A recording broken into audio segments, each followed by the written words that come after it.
এবার পাকিস্তান থেকে চাল আমদানি করছে বাংলাদেশের অন্তর্বর্তী সরকার। মঙ্গলবার ট্রেডিং কর্পোরেশন অব পাকিস্তান ও খাদ্য অধিদপ্তরের মধ্যে আতপ চাল আমদানির বিষয়ে সমঝোতা স্মারক MOU স্বাক্ষরিত হয়েছে। ট্রেডিং কর্পোরেশন অব পাকিস্তানের চেয়ারম্যান সৈয়দ রাফিউ বশির শাহ এবং খাদ্য অধিদপ্তরের মহাপরিচালক মোহাম্মদ আব্দুল খালেক সমঝোতা স্মারকে সই করেন।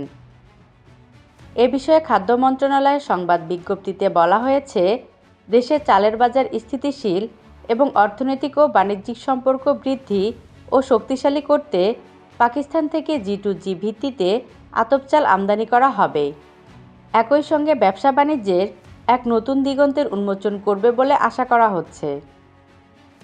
এর আগে সরাসরি পাকিস্তান থেকে দ্বিতীয়বার জাহাজ আসে গত 22শে ডিসেম্বর। ওই জাহাজে সবচেয়ে বেশি এসেছে পরিশোধিত চিনি, যার পরিমাণ প্রায় 7,500 টন।